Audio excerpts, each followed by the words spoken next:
At this point, we now proceed to the press conference proper on the 2027 NCCA Competitive Grants Program. To provide an overview of the NCCA call for project proposals for the calendar year 2027, allow me to introduce our distinguished panelists. Our first panelist represents the Subcommission on the Arts.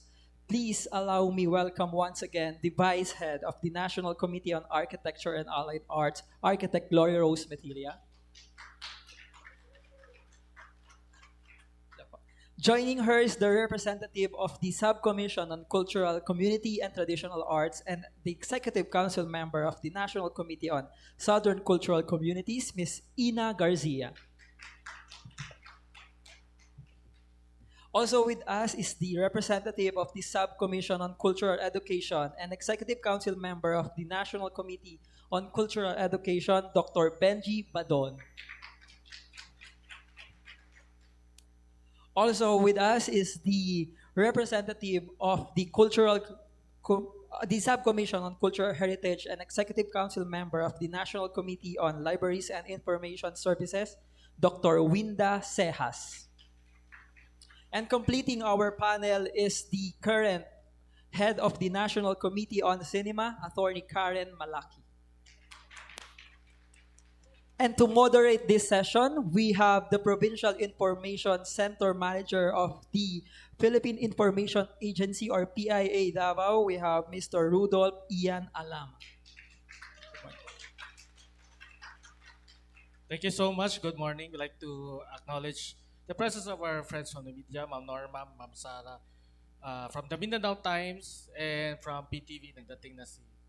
And Carlo, Kadangpan Digital, the online news, the fastest growing online news network here in Davao. So we'd like to get the opening statement from our guests. So we'd start with from left to right. We'd start with Atty. Karen. Hello, good morning everyone. I am Karen Santiago Malaki. I am the current head of the Cinema Committee, although I have not taken my oath yet. I am also the Mindanao rep for the Cinema Committee, and I'm glad that we have filmmakers here. I hope mas maraming proposals will come from Mindanao after this. Hello, good morning everyone. Once again, I'm Architect GLORYROSE METILLA. I am the Vice Head of the National Committee for Architecture and Allied Arts. And I'm glad to be here and to explain to you the different projects that we have in store for everyone. I hope that Davao region will finally have a lot of projects now and implemented in Davao region. So once again, good morning everyone. Maling lomo no mo lahat, mayong buntag sa tanan, and a pleasant morning to everyone. I am Ina Betil Garcia, the Executive Council member for the National Commission on Southern Cultural Communities, and it is my honor to welcome you all, to our distinguished guests, to our friends from the media, and cultural workers and local government partners. Welcome to the Mindanao Island Cluster Roadshow and technical assistance for the NCCA 2027 Competitive Grants Program. And to NCCA, maayong pag-abot sa syudad sa Davao. I personally thank the NCCA for choosing Davao City as the venue for this significant event. And to everyone, welcome po for today's event. Thank you po. Hello. Mabuhay and Madayaw. I am Dr. BENJIE BADON, a member of the Executive Council of Committee on Cultural Education. I am also connected with the University of Southeastern Philippines. And later, I am going to promote my subcommittee. Thank you very much. Mayong buntag sa tanan. I am WINDA CEJAS. I am an Executive Council member of the National Committee on Libraries and Information Services, which is under the Subcommission on Cultural Heritage. I would like to take this opportunity to welcome, we have here our former Executive Council members. We have Dr. Anita Cernito from University of Southern Mindanao, and we have Ma'am Nora Fi Alahar, the former Chief Librarian of Davao City Library. So sila po yung pillars namin sa cultural heritage. Thank you for coming, ma'am. Okay. Based sa speech ni Architect Rose, no, 98 categories and 4 committees. For the four subcommissions, karami nun. I'm Rudolph Alama pala, dating was part of grantee dati under sa Committee on Cinemas, former festival director ng Mindanao Film Fest, kasama ko dati sila Attorney Karen. So sa sa 5 nating guests na representing committees, also the subcommittees, because marami tayong projects. Ano yung mga nakalaan na mga proposed yung mga projects that from the region, yung mga artists natin from the region can benefit or can propose. Siguro we'd start with or from left. Sige kaya. Parang advantageous pag nandito sa malapit kay Rudolph. Okay, for the cinema committee, we have 7 categories with 16 slots for different programs which you can apply for. So isa-isahin ko na ba? Okay. So we have budget for regional film festivals. We have 3 slots available. The proponent should come from outside NCR. So pwede tayo doon. So the grant will be 300,000 per festival. Per tatlong festivals lang po. Ito yung pinagdebatehan namin sa committee, if we give small grants to many festivals or one bigger grant to 3 festivals lang. So the committee agreed na 3 grants for 3 festivals. So very competitive talaga to. And we also have a slot for research, 1 slot for research, because according to NCCA studies, wala pa daw research about cinema, anything about cinema. So this is open for everyone. There's a budget for 250,000 for 1 research, 1 slot available. So parang feeling ko mas marami tayo experience dito sa Mindanao kasi that we have to document and study. And then we also have 1 slot for publication kasi wala pa rin daw na-publish na anything about cinema. So this could be a book, a magazine, or compilation of essays, basta anything about cinema. So we have 1 slot for 250,000 also. And for film education, although nationwide pa rin siya applicable, but there are priority areas because these areas were not had no engagement with NCCA so far in terms of cinema. So these are regions 11 for B, region 8, region 9, and BARM. So in Mindanao, region 9 and BARM tayo. So we are encouraging proposals for film education. That would be 3 slots available for 200,000 pesos each. And there's also 3 slots for short film production. Short film production, 3 slots at 500,000 per slot. And also 3 slots for full-length post-production. Post-production lang ng full-length, This is 500,000 each for 3 slots. And we saw also the need for audience development and capability building workshops for film festivals.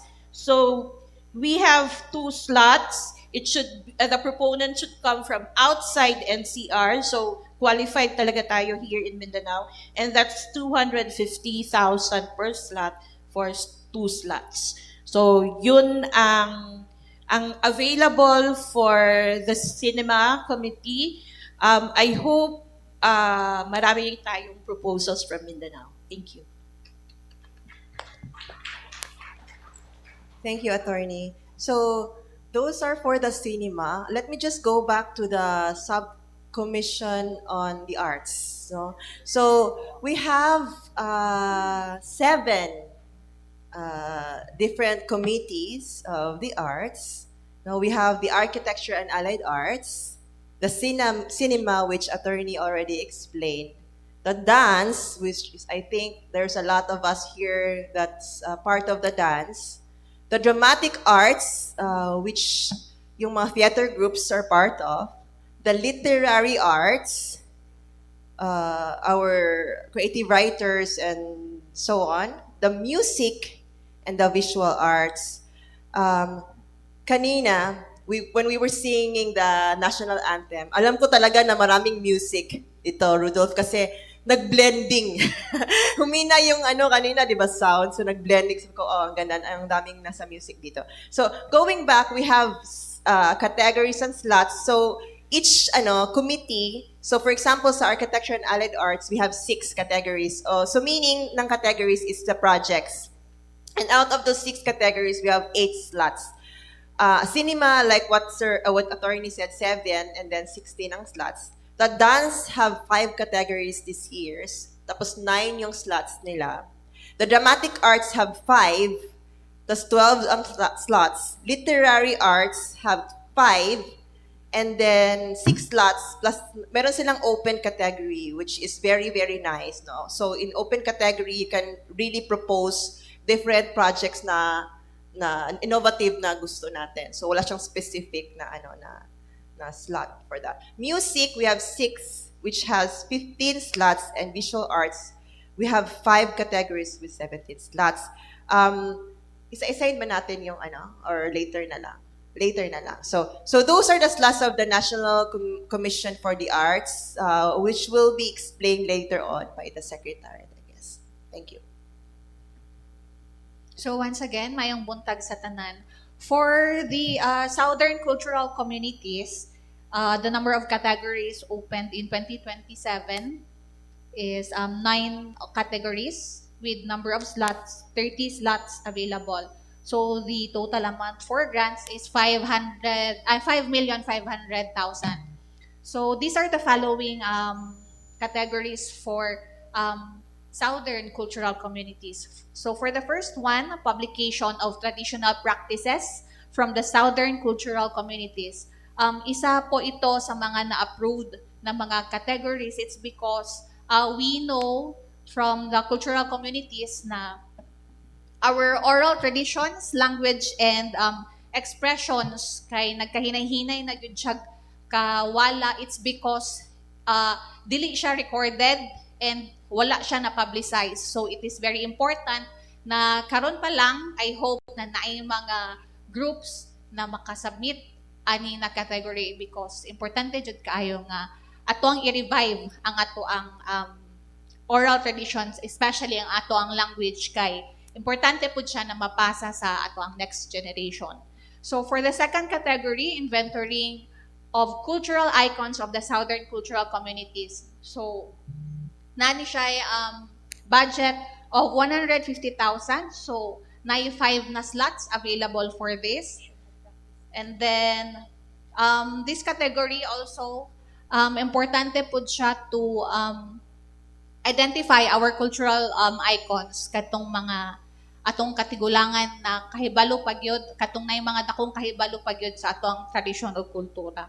So, for the third category, support for youth performing groups of the Southern Cultural Communities. we have 250,000 and 2 slots for this category.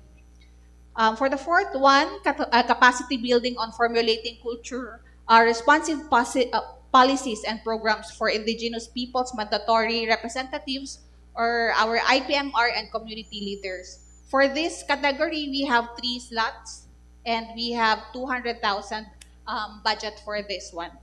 Another is knowledge transfer on traditional craftsmanship and other indigenous products in the southern cultural communities, which we have 3 slots for this category. So another importante po siya no na we have this projects, it's because kanang importante po na ma-revive tong atong mga traditional na mga kaning crafts, especially mga accessories na to, kung unsa gyud tong tama and ma-identify po jud sa each nga cultural community or tribo kung na ma-identify na to og tarong kung kini siya nga accessory is from Blaan, from Obo, from Bagobo. So mo ni siya ang isa ka significance ani nga project. So another is buhay na dunong Southern Cultural Community inventorying of intangible cultural heritage, which we have 5 slots for this project. Another is consultation on the formulation of culture-responsive policies for traditional leaders, which we have 3 slots available. And documentation of the traditional attires in Southern cultural communities, which we have slots available. I believe importante po ni siya, no? Because daghan ng cultural communities or tribo nga kanang wala jud na identify og sakto ang tinuod or ang tinuod jud na tribal attire kay nagkasagol-sagol na. It's because tungod pud siguro sa intermarriage or ang uban pud jud kanang nag-rely na lang pud sa research, which is sometimes ang atong research na makita sa internet is dili pud mao. So importante gyud ni siya and nga ma-document and ma-publicize pud gyud. And the last one is capacity building for indigenous peoples, youth, cultural bearers, and cultural workers in the southern cultural community. So we have available 3 slots for this project. So sa tanan ay for this categories for southern cultural communities, the following regions nang kani nga mga regions ang mga nakalukop ani sa southern cultural community. So the regions 9, region 10, 11, 12, 13, and BARM. Thank you. Again, good morning, everyone. So for our our commission under the cultural education, of course, aside from the National Committee on Cultural Education, I am going to share with you some of the types of projects that you are going to submit. Now, aside from our committee, I am going to share also the types of projects under National Committee on Communication and National Committee on Language and Translation. For communication or National Committee on Communication, there are 4 categories and 4 slots available. Ano yung dapat isa-submit natin na proposals under this committee? For communication, under dito are the following. First is creation of directory. Second one is capacity buildings. And the third is the podcast and radio. So kung meron kayong mga project proposal under this committee, pwede nyo isa-submit. We need this kasi parang wala pang nagsasubmit for this area. For our cultural education, ano yung dapat isa-submit natin? Number 1 is research, because commonly in this committee, di ba, more on nasa academe. So of course, kung may proposals kayo under research and teaching festival, pwede. Second one is learning material development. And the last one is the policy development. So those are the 3 types of projects na pwede nyong i-submit. And the last committee is the language and translation. Ano yung mga projects na pwede nating i-submit? And these are documentation, translation, then innovative language and translation projects. And in terms of the slots available, babalikan natin sa communication, there are 4 categories and 4 slots.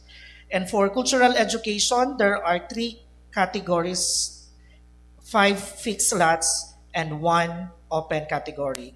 For the language and translation, there are 17 fixed slots and 1 open category. So those are the types of projects and slots available for the 3 committees. Thank you.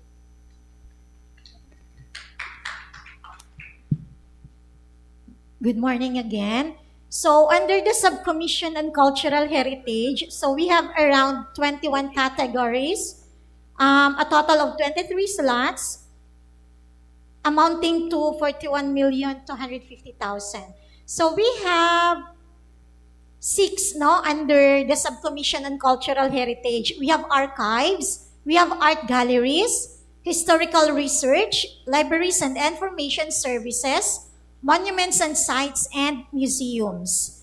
So under archives, we have 3 categories that is open for 5 slots plus 1 open category, amounting to 7 million, total of 7 million. Then for art galleries naman, so we have 7 categories with 9 slots. So total of 6,250,000. For historical research, so this is an open call amounting to 7 million. So we have 4 categories under historical research. Then for libraries and information services, this is an open call.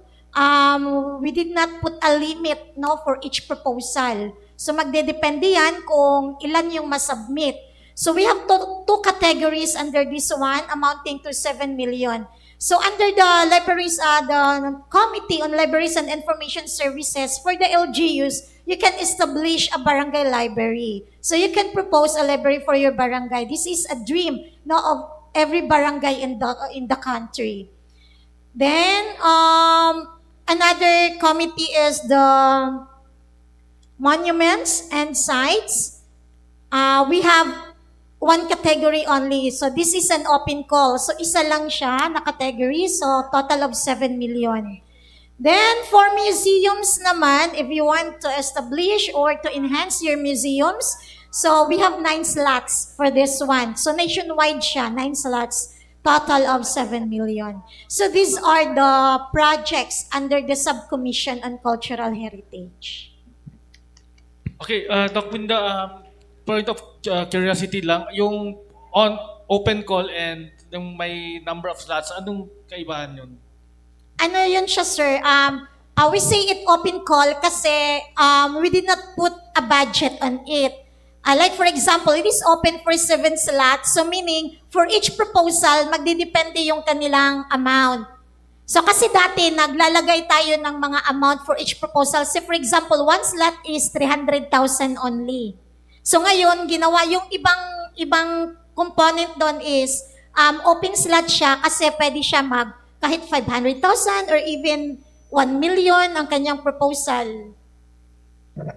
Siguro, si Architect Rosa na siguro.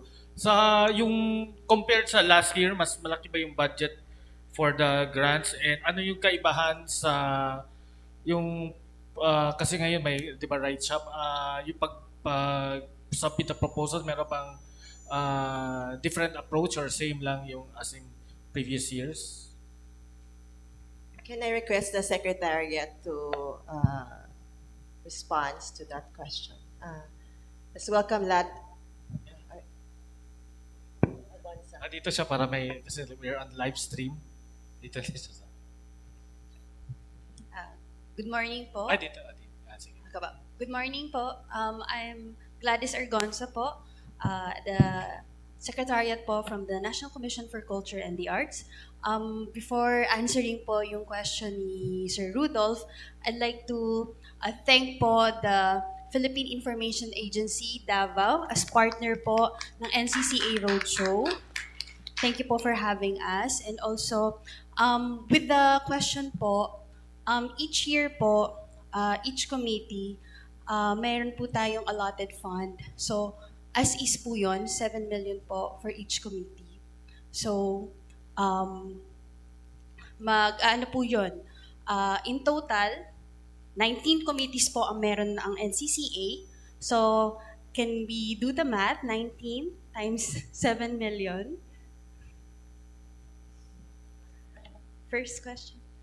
So, yun po yung total po. Always po yan. So, it depends po with the committee kung they will cover po yung whole 7 million po. 133 million po. Yes po. Okay. Yung kaibahan ngayon sa proposal sila or same lang pa rin ba? Each competitive grant year po natin, it depends po with the sectors po na fina-focus po ng ating mga committees. So, sometimes po, ang basis po ng NCCA competitive grants ay, of course, the Philippine Development Plan and mga concerns na nag-a-arise from each sector. Yun po yung mga tinutugunan po natin. Okay, questions from my friends on the media?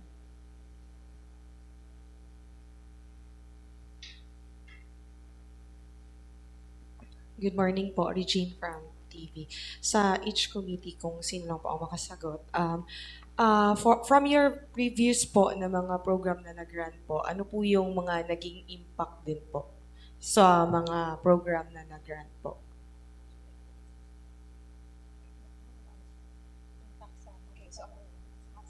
So I'd like to share the impact. So one of our grants from the Committee on Architecture and Allied Arts was the Philippine Architecture and Allied Arts Festival. No, it's the first ever festival na nangyari kasi we didn't have a festival before. So the impact on that is before the impact, the objective of that was to really show the profession or promote the profession of the architecture and allied arts to different regional areas. So usually kasi yung festivals ni architecture is just in Manila. So that happened in Tagum and then in the next year was in Baguio. Na-promote yung ating profession at ating the art of architecture and interior design. So we've had a lot of audiences coming from the K-12 who later on became, applied to these different kinds of professions, no? So yun yung one of the objectives that was met. Another than that, na-meet din yung pag-promote sa regional areas which were parang outskirts and provinces that were not reached by certain festivals of that kind of caliber which NCCA is implementing, no?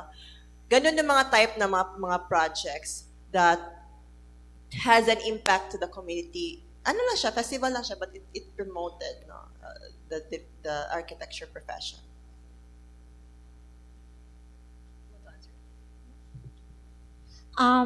In terms of the cultural heritage naman, if you notice,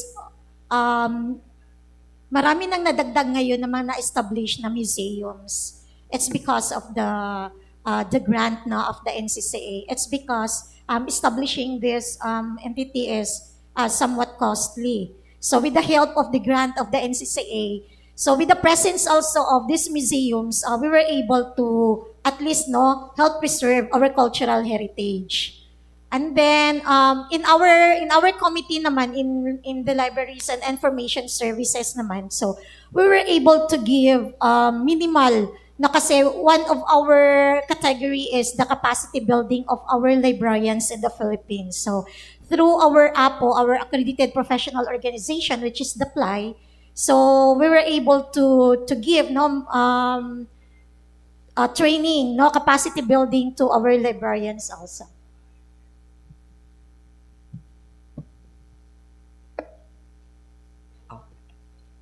All right, a pleasant morning, everyone. Mariyaw na adlaw. I am Russell J. Porbo, Associate Professor from University of Southeastern Philippines. And I'm glad that this has been posted 2 months ago, and being a stunt advocate of cultural preservation, I'm so happy that this project is really pushing as researchers at the same time in the academe. Because to be honest, as the designated research center manager for the College of Arts and Sciences, we do have limited budget for our college, for our program, due to the budget cut from the national government. And actually, this research has been proposed by me in our college and entire university. This has been approved, but I'm quite disappointed because from the 150,000 I allocated, parang matatapyasan na naman.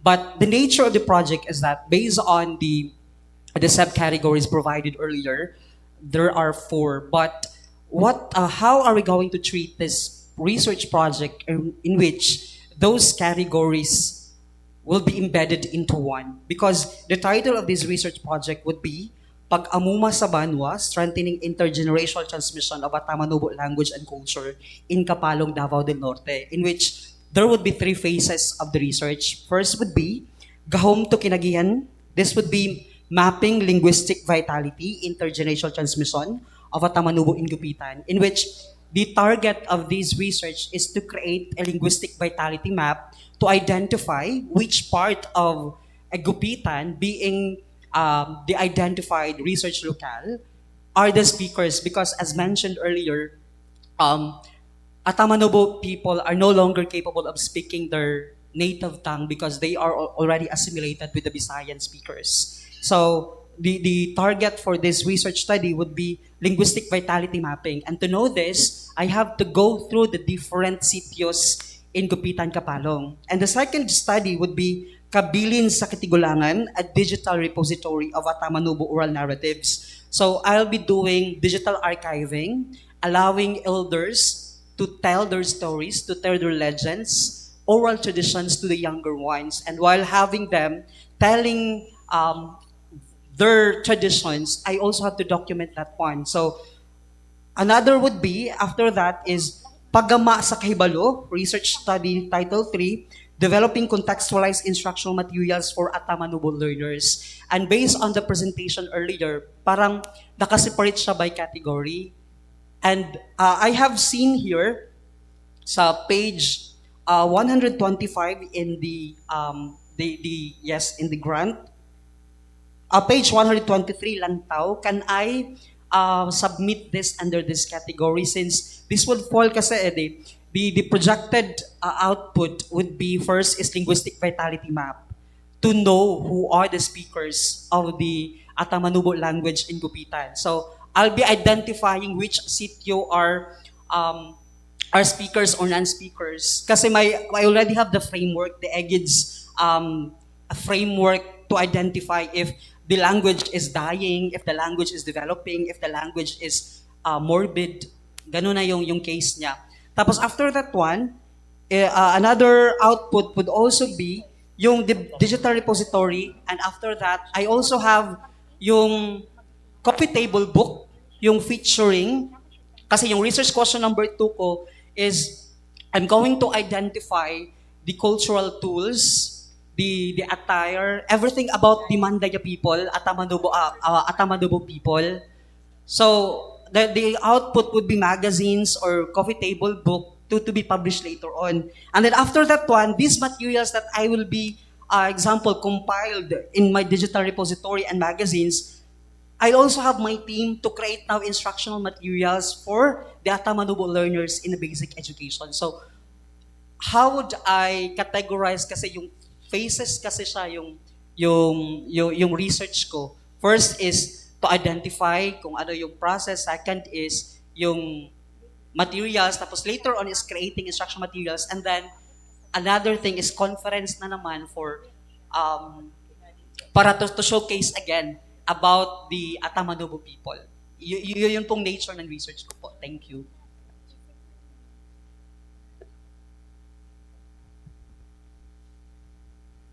Thank you for sir, no. Ang daming mga ideas, ang daming gusto mong mangyari for your proposal, but this is our observation while listening to your question.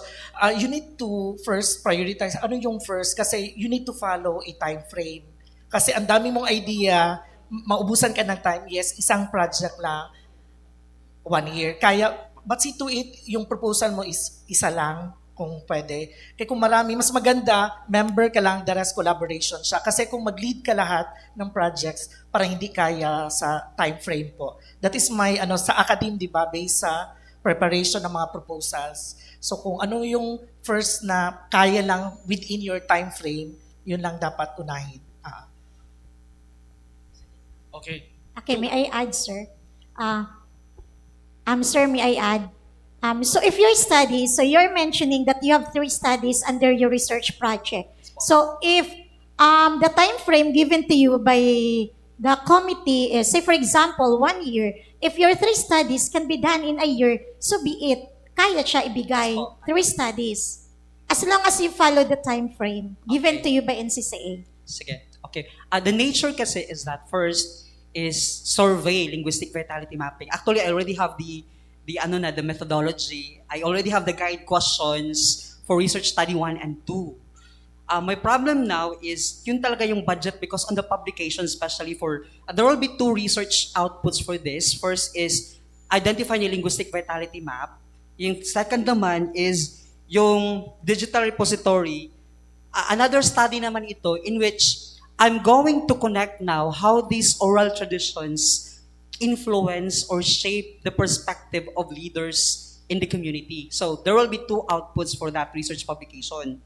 As to time frame, I can assure you that given my pace when it comes to doing study, kasi tapos na kasi ako for introduction to methodology na eh. For all these studies, everything is set na. Ang kulang na lang talaga is, kasi nga when I asked or when I read the protocol when it comes to doing research studies about this, of course, you have to ask first the free and prior consent form sa NCIP, and there would be panubad-tubad or the conduct of ritual in which you're going to do some offering and food for the tribe, something like that. Because I'll be inviting that to elders kasi from the tribe. So, if the time frame is the concern, if the time frame is the concern, I can guarantee that I can do that because I am also a local from that koan. Though, when it comes to my positionality, I'm not part of the tribe. But we have farm kasi na I certainly witnessed talaga. Why do I have to push this? Because I have seen kasi that growing up in that place, I have seen that younger generations are no longer capable of speaking the language. So, yun yung need to conduct this type of study. And based on the categories kasi presented earlier, parang nababox ako on cultural documentation, on language documentation, on digital, and yung nature kasi ng study or ng research would be tatlo siyang phase. Kumbaga, I have to gather the data, then next, yung documentation, everything about their culture. And then after that, to contextualize instructional materials, I have to create books for Atamadubot learners. Yun po. Sir, thank you for that explanation. Very, we learned a lot sa research mo. The thing is with the grant proposal, per category, yun lang talaga ma-applyan nyo. So you have to choose which of the phases you will apply your grants to. Hindi pwedeng lahat. Kasi hindi ka pwedeng mag-apply ng category 1, category 2, and category 3. Hindi mo yan makukuha kasi ibibigay yan sa iba. So, I suggest, sir, is you make your budgeting. Saan doon yung papasok yung budget mo? 250 yung data gathering. Doon yun ipapasa. And I really agree with sir na yung phase 1 ang i-apply nyo. Kasi I'm sure that when you're done with your phase 1 and then malinis mo yung requirements mo, mako-close mo yung grant proposal na finish sa NCCA, you can then apply for grants the next years, no? For your publication, for the research grants. Ang daming grants ng NCCA. For the next, every year may grants ng NCCA. The most important thing lang talaga, sir, when you're implementing your grant, is to finish it on time. and finish it na pasok sa KPI. May KPI kasi yan eh. Yung ano yung outputs. Kasi kung hindi mo yan magagawa, forever na hindi ka ma-close at hindi ka maka-apply for grants the next years. So just be very strict and focused. Ano ba talaga ang unahin mo? And then you apply for that grant. Okay? Ayun. Okay, mga media mo natin unahin na focus.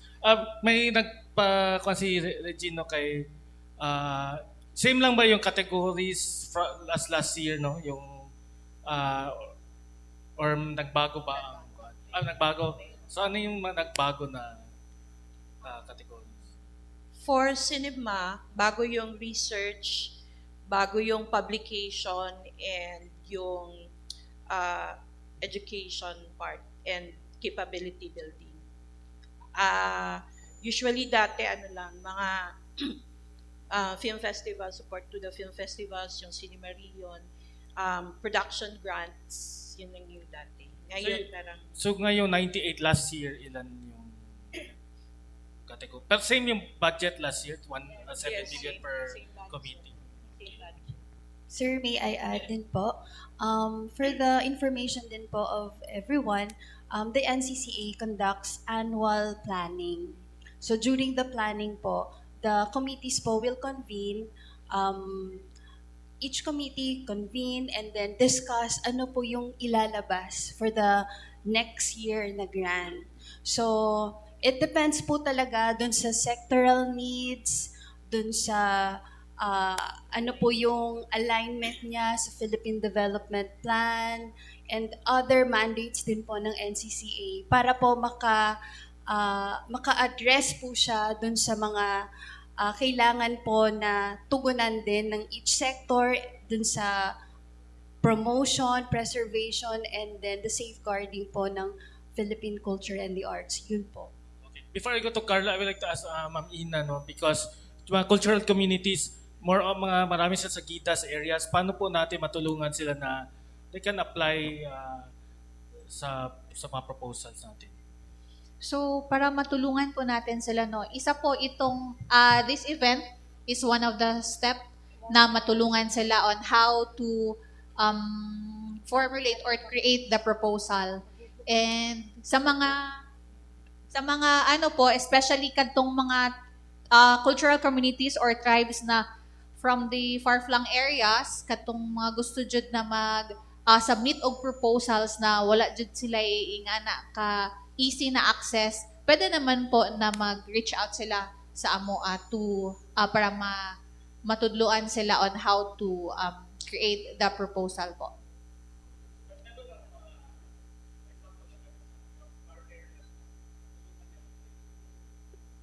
So far po naman po gihapon from the far-flung areas na natabangan na kay ang amo ang mga kauban po from the southern cultural communities, dito po sila mismo nakapuyo sa kanang mga communities.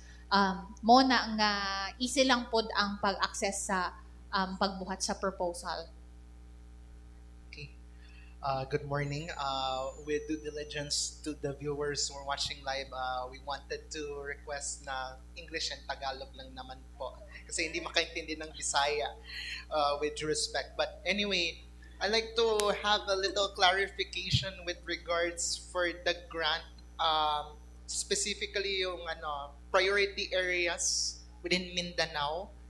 If any of you can answer na once na mabigyan ng grant, meron bang process talaga as what you have mentioned na very tedious process when it comes na once na makuha na on time yung timeline na binibigyan para hindi matenga for the reason na one project as what you had mentioned earlier, pero dapat i-focus yung pinaka-priority talaga na grant na mabigyan once the budget has been given, at least specific sa mga priority areas including Davao region. May I po? Yes. Opo. So for the once na we receive the proposals, of course, let's imagine po na on August 31 po. Yun po kasi yung deadline natin. So, we will reiterate this August 31, 11:59 Philippine Standard Time. The level po of evaluation po ng ating mga proposals sa NCCA, it comes with 3 levels po. Yes, 3 levels. So it will cover po the whole semester of the remaining year. And please note na by next year, kasi yun po yung implementing year po ng inyong mga proposals or ng inyong project, February to March, dun po yung release ng funds ng government. So, kailangan nyo rin po itong please take note, lalo po dun sa preparation ng inyong mga project proposals for the implementation ng activities ninyo, not just during the implementation, but the preparation as well. So, you plan na the activities na wag mag-implement sana dun sa February or March, or unless meron pa pong other options sa inyo. So, as I mentioned earlier, 3 levels of evaluation. First level po is the secretariat po. So once we receive, of course, we check, sir, yung mga documents, requirements na attach based po dun sa criteria na pinost dun sa ating call. And then once we prepare the matrix, we will appraise it po to the specific national committee. So from the national committee, the last step po will be the board approval. So yun po yung leveling po ng ano po natin ng mga proposals. So the evaluation po, yung review po ng mga proposals from the national committee, then i-appraise or i-endorse po ito sa board. So ayun po. Okay. Another question, it's either to Ma'am GLORYROSE with regards I don't know if this has been already submitted from other regions because, for example, may tribal village that they wanted na ma-propose or anything goes.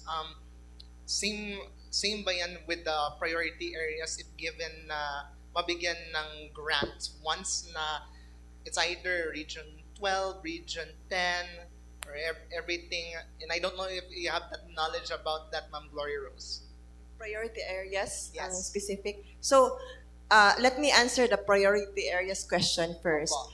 Before we did the planning for next year's grant, competitive grants proposal, nag-present yung ating NCCA Secretariat ng very in-depth research on all the grants that had been given the year before and the years before that. So, lumabas dun sa kanilang research that there are areas that had not received grants at all. So, kasama doon ang BARM, no? Yung mga nakasulat doon, Region 9, and so on. Kaya natin, when we did the planning for this year, prioritize natin yun na specific regions para sa next year's research, nakatugon na. No? So that's why nakikita nyo sa ating different subcommissions na may mga priority areas talaga. In terms of tribal villages, meron kaming research grant sa Architecture and Allied Arts na committee on that, specifically on the documentation. So can we flash that on screen? Because I didn't have a chance to explain yung sa Architecture and Allied Arts. This grant is also is not just for professionals na architects. Actually, this is also for ating mga ethno-linguistic groups. No, so we have the Arkitekturang Katutubo. This has no priority area, but this is specifically to document specific vernacular architecture, indigenous architectures in a specific area so that they can use this for the correct, no, not correct, that's not a good word, right? For the proper implementation of tribal villages. Ito yung documentation part. That is only one slot is 600. So, and we also have, for the cultural heritage documentation, we have the Pamanang Arkitektura. This one naman is, if you have all heritage houses or buildings that you want to document and use that documentation for the preservation and conservation of that, you also have to apply for this grant. This grant is not just for the architects and allied professionals, but it's open to NGOs, institutions, and universities, and CSOs as well. So yun yung maano ko sa tribal village. As for the other, I think this is, meron ba kayong grants for tribal village? So those is the grant for specific vernacular architecture things. My last question, with the interest of time management, I'll give to Attorney Malaki. With regards maybe to clarify with katong sa mga, sabihin na lang natin yung mga filmmakers, to be specific, what specific talaga, does it have to be professional or katong yung experience na talaga na filmmaker, or open din ba for newly independent filmmakers? Open to independent filmmakers siya. So walang qualification as to students pwede, bagong filmmakers pwede, but we just have to see the proposal din. And then merong mga requirements si NCCA to qualify the proponent. So kung qualified naman siya according to the NCCA standards, pwede siyang mag-comply. Although then meron kaming mga identified na priority areas, it doesn't mean na yung other areas hindi na pwedeng mag-apply, yung priority areas lang. Pwede pa rin, but we give consideration first to those proposals coming from the priority areas. Pag wala pa rin proposals from them, we can still consider the other proposals. So yung priority areas is not actually exclusive, na sila lang pwedeng mag-propose. Anyone can propose as long as ma-qualify sila by the NCCA standards and ma-comply nila yung NCCA requirements. It's open for everyone. But still, we have to check on the proposal. Of course, yung feasibility, yung implementation, yung budget, and all. We have to see all those things. Good morning po. From Mindanao Daily, Norma Pacheco. Anybody of the panel can answer. How is the NCCA supporting libraries and information services is promoting local history and culture? Okay, thank you, ma'am. So that is under the Commission on Cultural Heritage.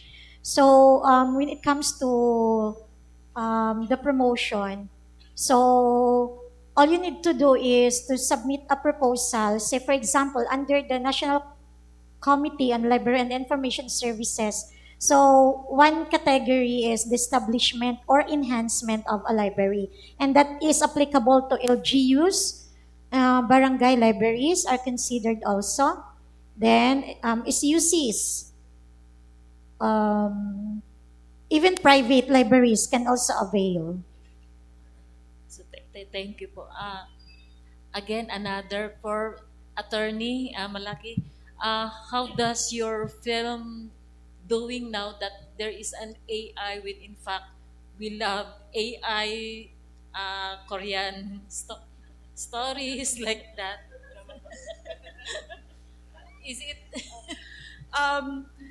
We are happy to note po that the regional filmmaking is very active in the Philippines. Ang pagpipelikula po ay hindi na nakasentro ngayon sa NCR lahat or sa Manila. We have a lot of regional filmmakers and regional networks and regional film festivals around the Philippines. Hindi na namin, dati in Mindanao, ma-count lang namin, parang 7 lang yata tayo, di ba, Rudolph? Pero ngayon, I cannot count them all because ang dami-dami ng regional filmmakers, dami-daming regional film festivals, and we are very happy to note about that. And NCCA has been helping in promoting the filmmaking activities, not just para hindi na siya Manila-centric, sa regions na siya. And marami na po tayong mga filmmakers na recognized abroad.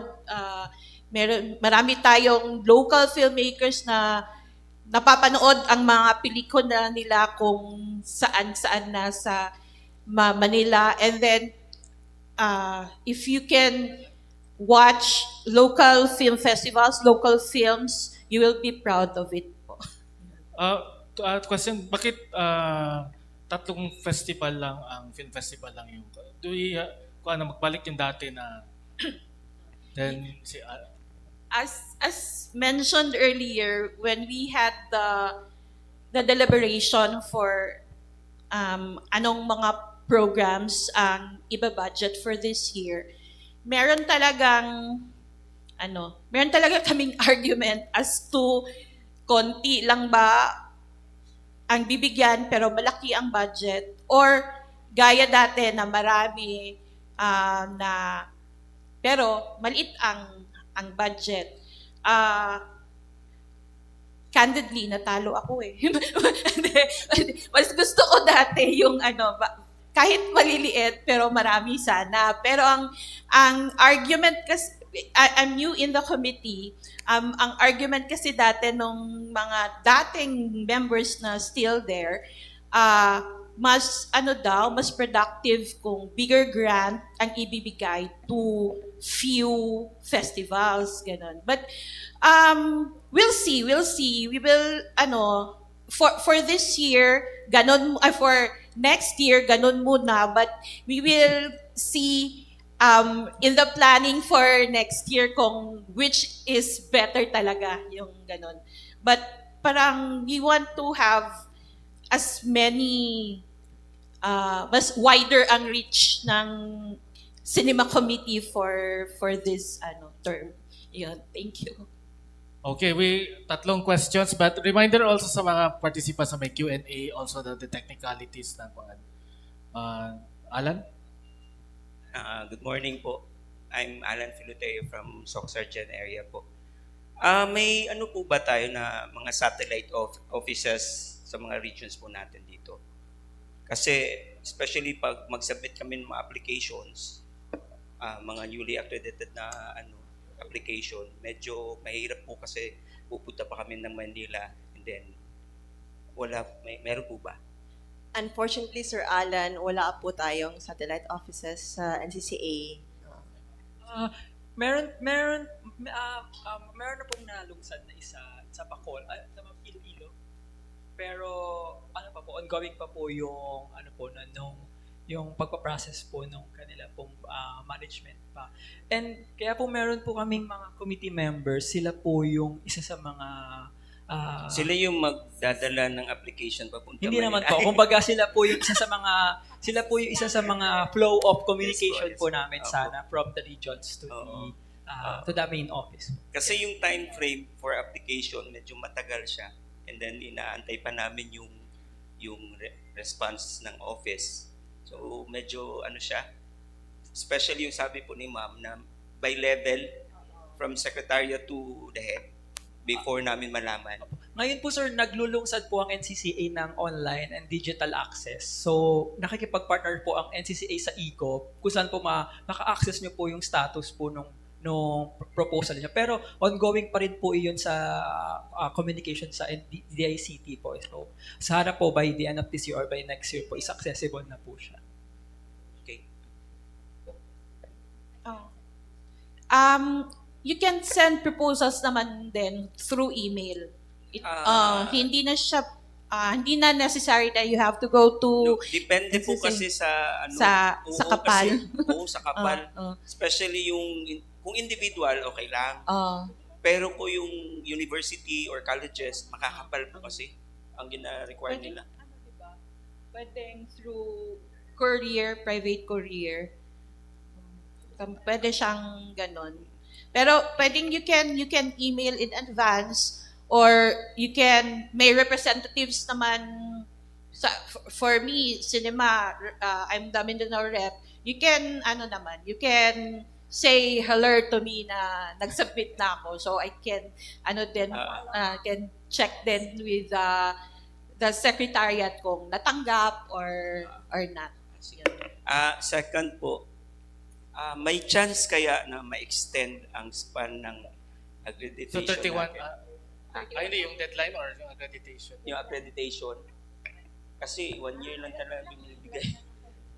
Sir, for the accreditation po, year-round po yung pag-i-issue po ng accreditation ng NCCA. No chance po na Opo. ma-extend. Like, Ay, every year, sir.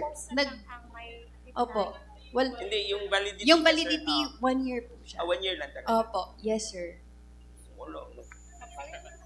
Yes, sir. Kasi once na-accredit na po kayo from the previous year, renewal na lang. Renew. Opo. As long as Depende po ma-complete niyo, sir, yung ma-settle po ninyo yung balances, if in case, para makapag-apply po kayo for the renewal. Last na po. Regarding po sa pag-download ng grants, is it necessary yung conduit is accredited din ng NCCA? Yes, sir. Opo. Remember, sir, ang NCCA po is a government agency. So, bound din po kami sa COA. Sige ho. Yes, Salamat sir. po ng marami. Okay, we'd like to remind yung mga more technicalities, we will have a Q&A. So, for media, yung mga media, mayroong tanong, last question, yung media muna yung yung mga... Later po sa aming technical assistance, yung more technicalities, dun po natin siya sana itanong. Dito po is for specific for our for panelists. media. Good morning to everyone, no, and then good morning, ma'am and sir. So, we belong to indigenous people, Bagubutagawawa tribe. Since na-mention ni ma'am regarding sa history, cultural heritage, and then some of the indigenous people. So, may bahay kami na ancestral home po na yung sa great-grandfather namin hanggang ngayon nandyan pa po. Built 1926. So, kung i-count natin is 100 years. Maraming magpunta doon sa community namin para i-research yung bahay po. Kaso lang kami, mga cultural, belong kami sa indigenous people, may cultural sensitive po. So, hindi kami magpapasok sa kanila po. So, may sa amin nag-invite magpunta ngayon. So, pwede ba namin na maka-apply kami ng proposal? Perfect. So, perfect kaya sa arkitekturang katutubo. 600,000 yung grants natin dyan, ma'am. Mag-apply kayo, ma'am. Pwede po talaga. So, yung dapat gawin namin, yung saan kami mag-apply, yung mga requirements po. Kasi marami na yung tao nagpunta doon sa community namin. Yung bahay lang, may mga pariner, pero yung bahay ang gusto nila, pero hindi kami nagpapasok sa kanila. Perfect din. Kasi mamayang hapon, tuturuan kayo on how to do the grant proposal. I suggest, ma'am, na you take the time tomorrow, this afternoon talaga, to make the proposals for that. Para at the end of this afternoon, meron ka ng draft na proposal. 10 years or 12 years ago, nag-join din ako ng Right Shop and the same roadshow. Tas ginawa namin yung draft, pinasa namin sa NCCA at nagkaroon kami ng grant. The right shop is very important, especially for us na first times or second time na, pero we need to improve pa rin yung ating grant proposal. Matutulungan po kayo ng NCCA Secretariat mamayang hapon po. Sa Davao City po kayo, ma'am? Davao City. Yes, sir. Region 11, Davao City, Turil. There's also si Turil Oka, po. Sir Oka of the Office of the City Culture and Arts, meron din siya makatulong. Meron kasing Sir Oka nandiyan pa. Yun. Pwede kayo kausap din si Sir Oka. So, anong oras mamayang hapon po, ma'am? After okay, lunch, ma'am. So, thank you Opo. so much, ma'am. Thank you For so much, the sir. information po of everyone, ang component po ng ating whole day session ay morning press conference na dun sa presentation po ng mga project categories po na available. And then sa afternoon po ay yung technical assistance na po ng NCCA along with the write-up po ng project proposal and the discussion po ng accreditation requirements. So yun po, ito po yung parang promotional activity po ng NCCA this morning. Then, the afternoon po, yung nitty-gritty na po ng application process. Yun po. And one more question daw po. One more question. Okay, so I am Gracial Ferrando from USEP. And I'd like to ask, no, especially sa library category, if since we have our extension program in our university, and we are actually having an initial baseline, gathering the baseline data for this particular extension program. And we found out that it's a necessity to build a museum. So would that be a good, would that be allowed in the NCCA? Hence, it's a university extension program. Okay, so thank you, ma'am. So that is still under the cultural heritage. So that is establishment of museum. So for the IP community. So the university could apply for the grant. The university will work out on the proposal. And then, paano ba yan siya, ma'am? The museum will not be established within the university, but on the IP community. But the university will facilitate on the establishment. Ma'am, when we engage po kasi with the indigenous, sa mga cultural communities mo natin, for the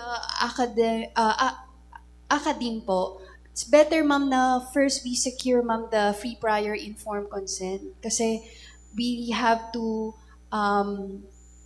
meet po with the permission po of any engagement po na related po dun sa cultural community. So, I think yun po muna, ma'am, before we proceed pa, ma'am, dun sa iba pa mang mga details po ng ating proposal. But for that particular po, I think we have to review din, ma'am, yung criteria, ma'am, ng category, ma'am, na ina-applyan natin. Okay, thank you so much, ma'am. Okay, wala na po magtanong. So we'd like to thank our guests, no? Because after nito, meron pa silang Q&A with the participants on the technicalities. So, pwede na hingin natin parting statements. Again, promote natin ulit yung ating mga grants program, no, within the ating mga subcommissions and commissions. We start with Dr. Wilma. Parting statement lang. Okay, so as parting statement, so we are inviting everyone, especially those from the LGUs and SUCs, to submit your proposals for the cultural heritage preservation. So I would encourage also the LGU to start establishing your barangay libraries also. And then for the establishment also of museum and archives also, so you may also submit your proposals. So I am residing in Tagum City, so for Davao region, so you may reach out to me. And you can also search me in my FB para I could assist you in your proposals for the cultural heritage. Thank you. Hello everyone. I would like to invite everyone to submit your proposals under the 3 committees. And for those who are in the academe, pwede tayo mag-create ng GC. Pwede tayo, because ang daming plano ng INSED ng aming committee. Meron kami parang wala pang exact na date, pero meron plano kami sa Surigao to gather all the schools, na how to prepare, yon about sa education. So please approach me, no, para makagawa ako na, because I am the representative for the region in Mindanao region. So, pwede tayo mag-create ng GC. So, thank you very much. Once again, mayong buntag. So for my tribesmen from the southern cultural communities, I encourage you guys to submit a proposal because it is very important. And the bottom line naman po for this categories, these projects is for our future generations. So it is very important na we would participate not just for us, but for the future ahead. Thank you. So this year, may napansin kaming theme, no, sa lahat ng categories. There are a lot of categories that focus on documentation and research and publication. So, apart from, of course, merong festivals always, meron tayo this year a lot of research, documentation, and publication. So, take advantage of this year's categories, especially for those that are in the academe, those that are in the LGU, who have advocacies on research and documentation. Kasi this is your year. No, this is your competitive grants year. And I hope na Mindanao, especially those who are in the priority areas, will also take advantage of the competitive grants. Para naman, we will have more reach for these grants for this year. I think we can do it. Can we do it? Yes, no. So, this year is our year and congratulations daan sa kinsa to mag-apply and for those who are still applying, of course, go to this afternoon's event. Thank you. So we are excited to receive your proposals, and I hope specific on the film area cinema, sana may mag-research about the regional filmmaking here in Mindanao and mag-propose din for publication and all. And see you again with your proposal. Kung sana mabigyan lahat, sana. But we'll listen to this afternoon's, we'll participate to this afternoon's activities para yung mga details on how to do the proposals will be given to you and you will be assisted in preparing them. Remember our deadline, August 31, 2026 at 11:59 p.m. Thank you. Thank you, ma'am. Ang request lang po namin, pwede pa po kayong magtawag ng mga kasamahan ninyo to walk in and listen po sa aming technical assistance. Nag-uumpisa po, every application process starts with a proposal. So later po, we will discuss po how to write a well-planned, maybe ano po yung mga kailangan pong isaalang-alang sa mga proposals natin. So please invite your friends, your colleagues for this afternoon session po. Kasi ang secretariat po ng NCCA, naririto po from one table to another table. We will assist you po. May mga iba pa po kayong mga queries regarding NCCA. We're here po to assist you po and listen po and start writing your proposals para po makaabot man sa ating deadline na August 31, 11:59 PST. And please po, invite your friends po. Walk in po. Free po na pumunta to participate and po tayo po, mag-brainstorm po tayo kung may mga questions po kayo. Maraming salamat po at maraming salamat po. Yun po. Okay, daghang kay salamat sa atong mga guests, no, to our panelists. And I'd like to thank Carlo Dolier of the Kadangpan Digital for the live streaming of this event. This is just the end. This is just the end of the press con, but may program pa tayo, a right shop to follow. So I'm turning over the mic to our host. Thank you po, Sir Rudolph Alama, and also to our panelists.